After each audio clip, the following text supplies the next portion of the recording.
Welcome to the question of the day. Today's question is from Leanne in Kentucky.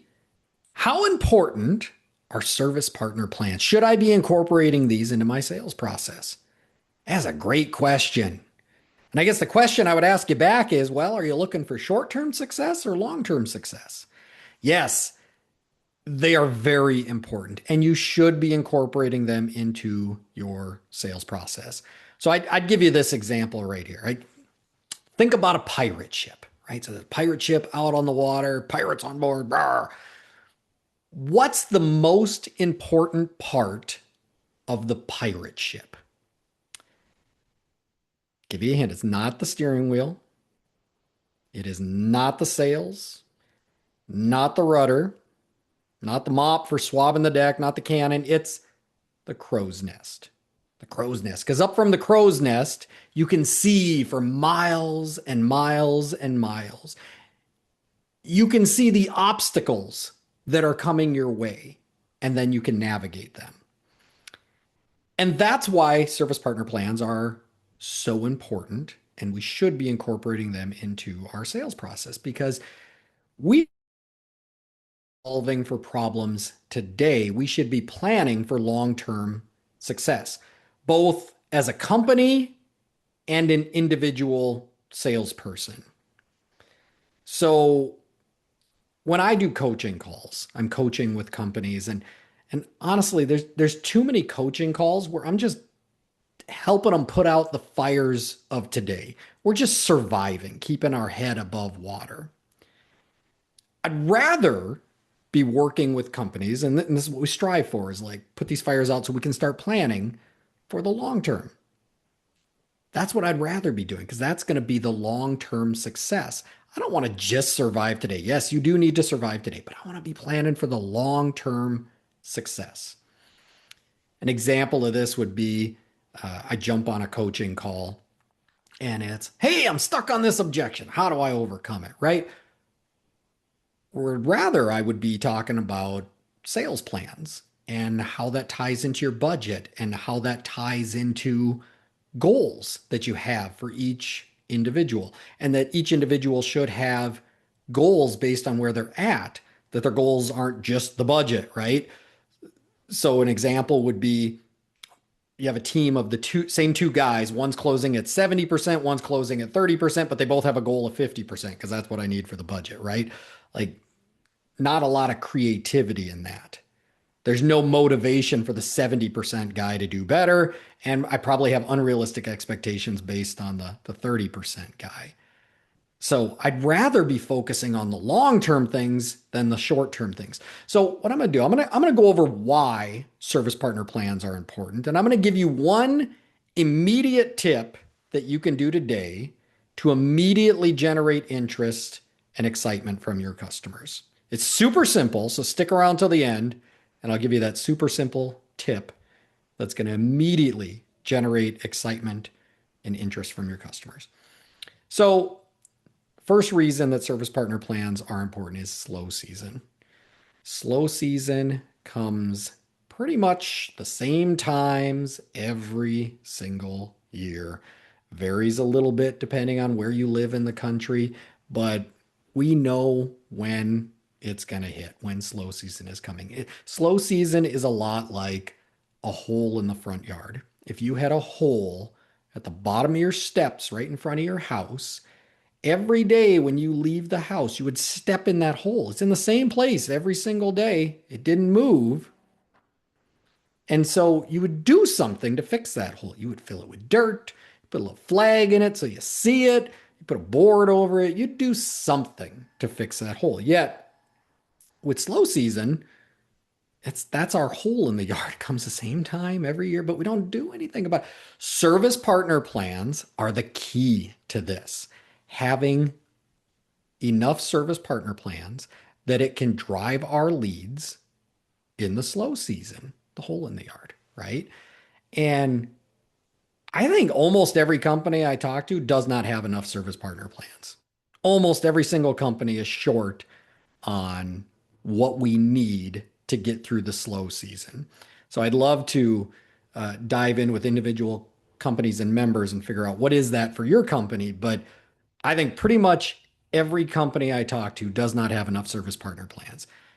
Because when we run out of calls, and I'm looking at this from the sales perspective, when we run out of calls, I, I I'm not doing anything and I'm not making money. I'm not making money for the company, not making money for myself. And it's because my techs aren't flipping leads and they're not flipping leads because there's nothing on the 3-day call board for them to go out and execute. And so we need to back it all the way up there. And that's where these service partner plans come in. Because then when we have these seasonal system checks, we schedule these during the slow season. And so that gives our it fills our board and gives our techs something to do. Our techs go out there, they find opportunities, they flip those to us, and now I got some leads. Now I can be doing as a salesperson, I should be focusing on self-generated as well, but those service partner plans are key, and almost nobody I talk to has enough service partner plans. So it's important to the company and it's important to you, the salesperson. It's affecting you both. So slow season. Another reason service partner plans are important, recessions. I mean, I'm not an economist. I'm not going to pretend to be, but I'm smart enough to know that the economy goes up and the economy goes down, and there's recessions and depressions, and like those things are going to happen.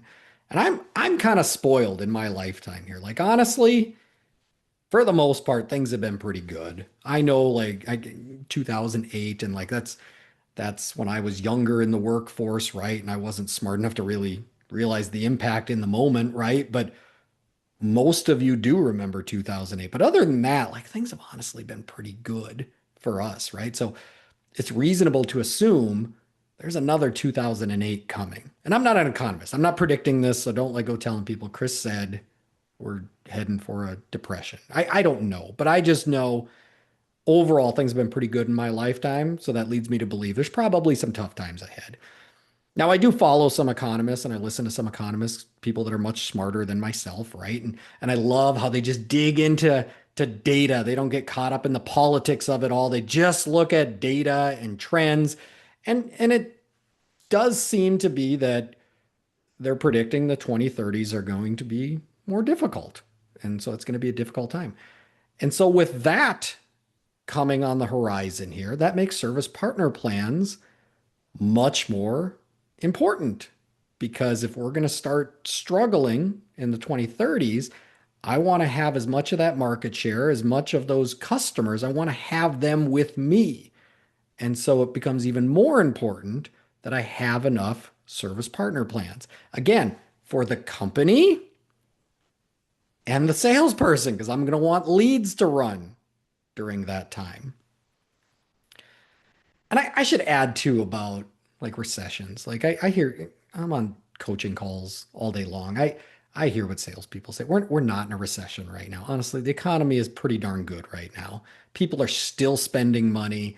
I mean, in fact, I've seen statistics like the new car market is peaking right now, and the average new car is something over $50,000 or something like that. Like that's what people are spending money. Like we're financing at crazy rates. Like we're not in a recession right now. Times are still good right now, but it's reasonable to think, times won't always be so good.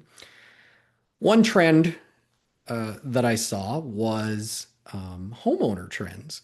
And so like right now, 65% of people are homeowners versus 35% that rent.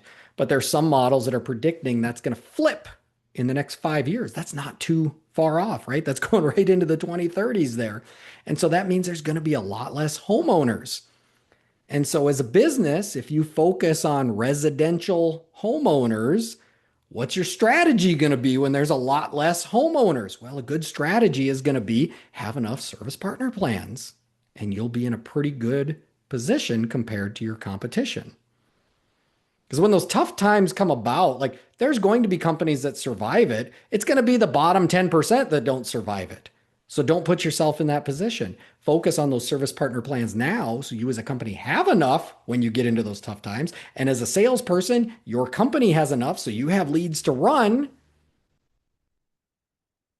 Because it's not just the company that benefits from this. Like I know as a salesperson, I want to work for a company that's thriving, not going out of business, When the tough times hit, I want to still have a job. And so the company wins, I win. When you have those service partner plans, it gives you more customers and more referrals and repeat customers because these partner plans are going to be repeat customers and referral customers.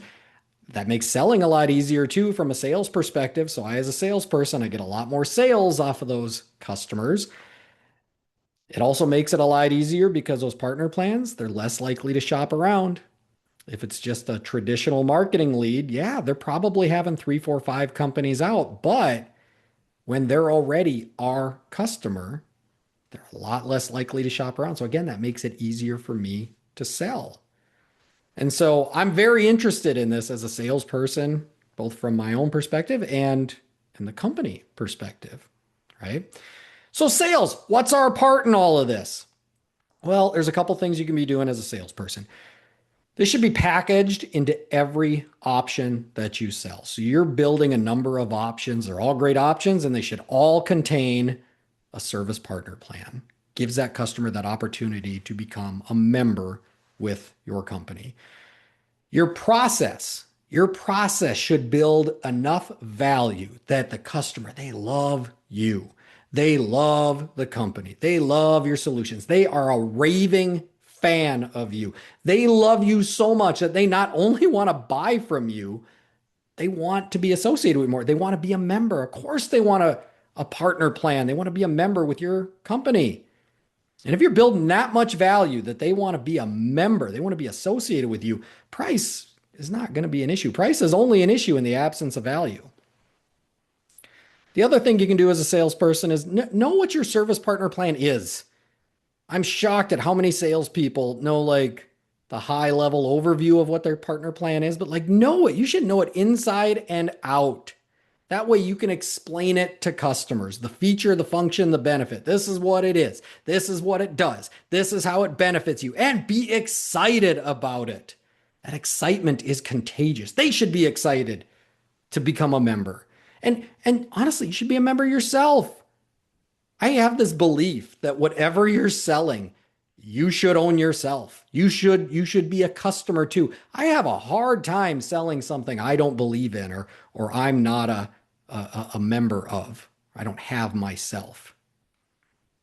When I've said many times I started in automotive sales and I get a pretty good bonus off of accessories and clear shield. Clear shield, it's a clear plastic that they put on the front of a vehicle. Like you don't even see it from far away. And you have it on the front of your vehicle and it prevents rock chips, right? And I put that on my own vehicle because I believed in it.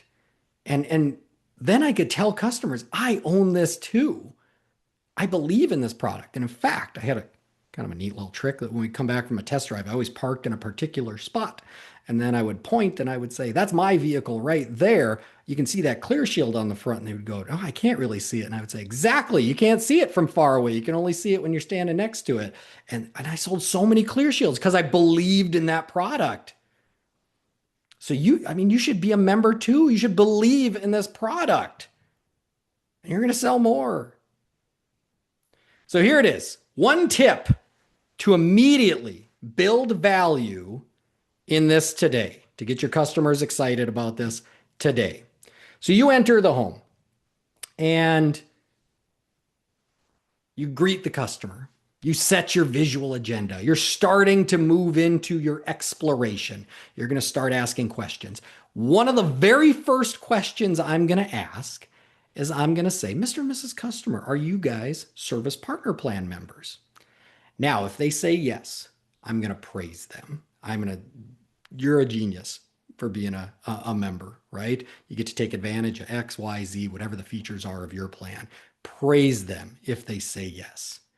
And if they say no, what you're going to do is you're going to look down at your pad and you're going to take your pen out and then you're going to write no and you're going to circle it real big. You're not going to say anything. You're just going to write no, circle it real big on your pad of paper. And the thing is, you already know if they're a partner plan member, but you ask that question, Mr. and Mrs. Customer, are you a Service Partner Plan member? Yes, praise them. No, write it big and circle it. Because then what they're going to do is they're going to go, What's he writing and why is he circling it? And he didn't say anything about it. So then they're going to say, well, what is that? That opens the door for you to explain it. And if you know all the details, what it is, what it does, how it benefits you, this is your opportunity to explain it to the customer and get them excited about it. And you're not selling. You didn't go into any sales pitch. You just answered their question. It creates consensus, what everybody is doing. That's what my customers are doing. That's today's question of the day. If you're enjoying question of the day, follow, share, and give a rating. Question of the day is on major streaming platforms. If you have a question, reach out to me either on social media or email. Both are going to be listed in the show description. Let's get your question answered. And if you're a Next Star member, schedule a call with me. Let's get this addressed one-on-one. I'm Coach Chris. We'll see you tomorrow.